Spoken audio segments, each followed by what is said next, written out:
Talk Clarity. I'm your host, Coach Clarity. I'm on a journey to educate millions of our listeners worldwide and provide tools and resources while we discuss the current events happening in our communities. I'll bring you experts in mental health, law enforcement, medical community, business, and life stories. My mission is to talk about these issues in our communities, what's not working, or maybe what is working. Let's empower ourselves through knowledge, tools, and resources, life experiences, and find ways to bridge these gaps. Hello and welcome to Talk Clarity. I'm your host, Coach Clarity. We're very excited to welcome back to our show our very special guest, Haley the therapist. Haley, we would love to hear more about what you've been doing and what you're trying to create. If you'd just like to tell us a little bit about yourself. Yeah, so I am a licensed mental health therapist, trauma therapist, and also a life coach. I coach executive females in business, in their life, and I specialize a lot in trauma. I specialize in disabilities. I specialize in addictions. And so, yeah, it's so good to be here. Thank you so much. We're so happy to have you back. Yeah. Today, I want to get into a topic where we're diving into behaviors, both positive and negative behaviors, toxic behaviors. What does that look like? Healthy behaviors. What does that look like? Even dabbing into narcissistic and borderline behaviors. How do I identify these? How do I identify these in others? How do I identify these in ourselves? And how to create a healthy version of ourselves and find healthy in the relationships around us, and just create a healthy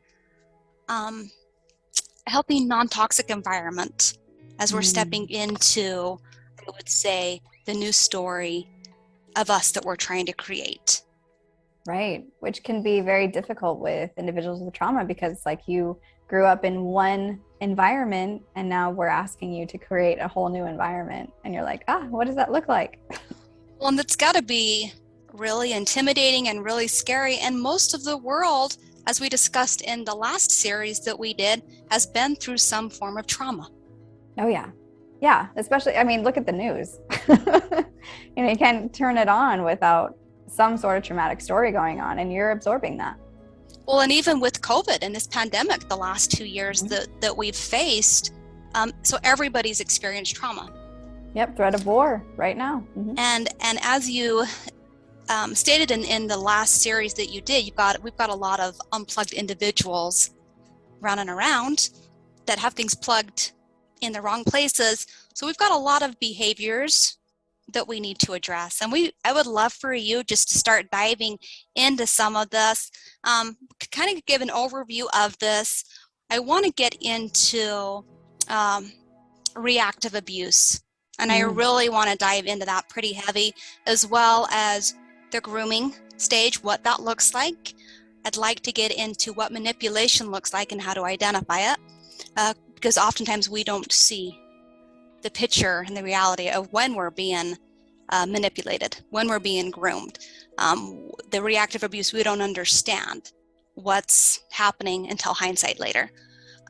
The mask, helping our listeners understand the different faces of the mask. Codependency. It's interesting. Most people don't realize that they're in a codependent relationship. They don't even understand what codependency is. I had an interesting conversation with a friend of mine recently, and she was talking about this boy that she'd been seeing. I'm like, that's codependency. And so we kind of dived into that, and it just blew me away. And I started to understand that we don't even understand what codependency is. We don't understand really what trauma bonds is. We think that it's love, when really the majority, I wouldn't say the majority of people, but many people get stuck in these codependent trauma bond relationships. What is reactive abuse? What does that look like? Characters. I want you to get into the characters with us.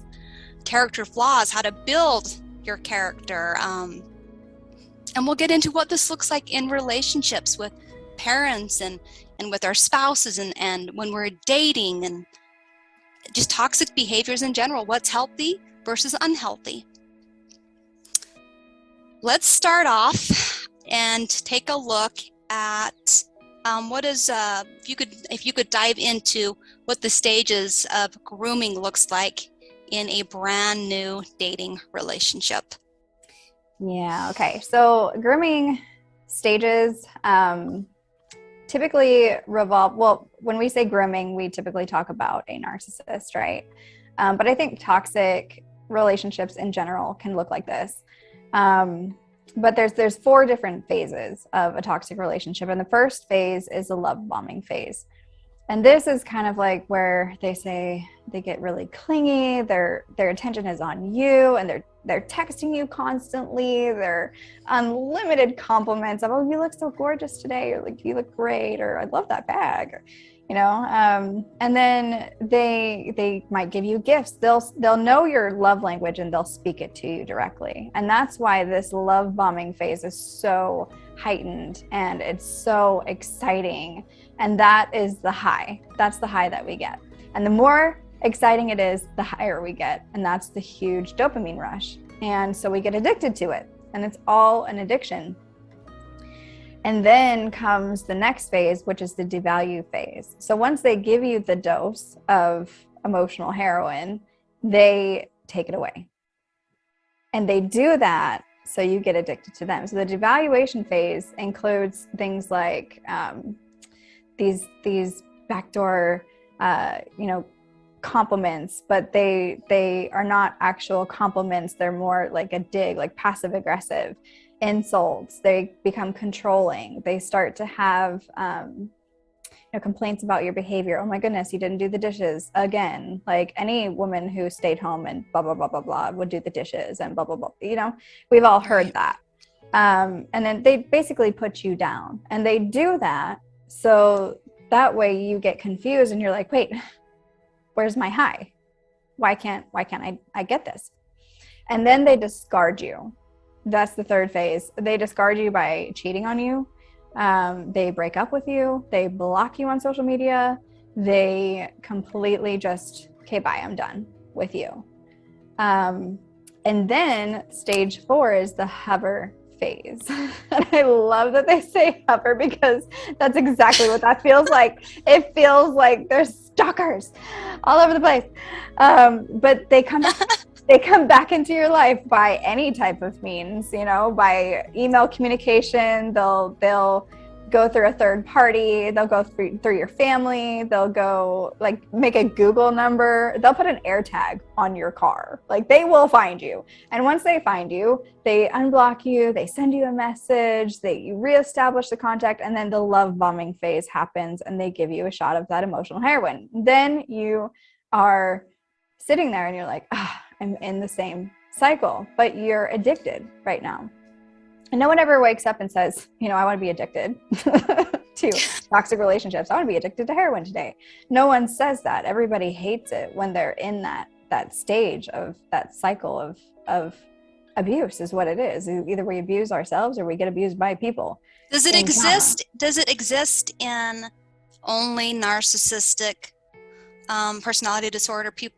Individuals, I can't even talk, individuals that you're dating, or does it also exist in, I would say, the quote unquote normal people that have toxic behaviors that they've picked up over a lifetime?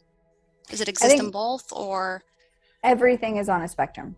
Okay. Intensity scale, right? And I think that we all have some narcissistic traits within us. We have to, it's survival. And no, it could definitely not just be narcissists. It can, even a borderline.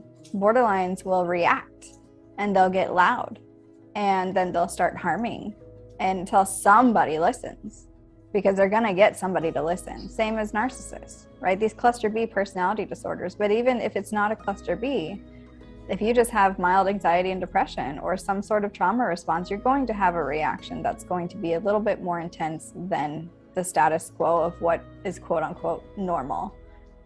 And can you remind our listeners, or maybe they haven't listened to the first series, what a cluster B is? Cluster B is, so we go off a diagnostic manual, the DSM-5. They're currently working on a new version, but until we get that, hopefully they have more trauma diagnoses. But it's the diagnostic manual that we use to come up with a an actual official diagnosis, and it's a list of symptoms for each of these. So cluster Bs are the personality disorders, and personality disorders are bred from trauma. Okay. Wow.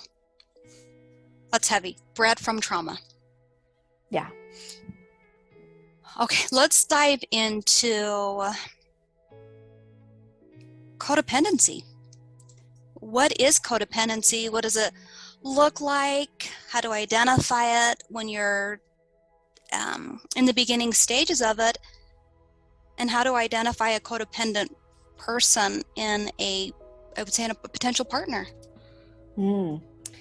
Okay, so I have my own opinions on this. I've been doing this therapy stuff for a long time, and I feel like codependent relationships are toxic. It's toxicity within you. And why I say that is because a codependent's pain is the same as a narcissist's pain, as the same as, you know, these cluster B personalities. Not saying that it's a personality disorder, but like to be codependent. But what I'm saying is that we often have an abandonment wound. And if we have an abandonment wound, well, so does the narcissist, so does the borderline, you know, so does DID sometimes. What about an empath? Absolutely. Okay. Absolutely. Empaths are bred from trauma. Okay. We know Fascinating. pain. We know pain.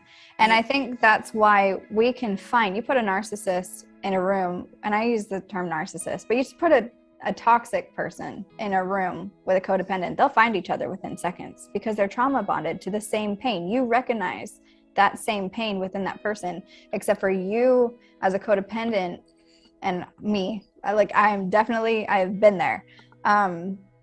Me as a codependent, we as a codependent, we typically develop these behaviors of people pleasing, and we have to, you know, be perfect, and we have to just mold to them. We don't develop an identity, and that pain becomes great to the point where we cling and we latch on to their pain, which is the same. Wow. That's just, I'm sorry, I'm absorbing that right now. That just hit me really hard. How do we identify in the beginning, when we're dating, how do we identify how not to be codependent? How do we create behaviors, I guess is what I'm asking, so we're not codependent, so we're not getting back into another toxic environment? And this comes down to knowing you. We're codependents because we don't want to focus on ourselves. We want to focus on others. We avoid our pain in the same way that the toxic person avoids their pain. And knowing what it is you need and how to provide that need for you, that's where the healing starts, as you develop your own identity and detach from the person that you have connected to in that trauma bond. The problem with that is that we oftentimes find that, or believe that, our identity is not worth anything. We're not deserving. We're not good enough. And, you know, insert lie, big lie here.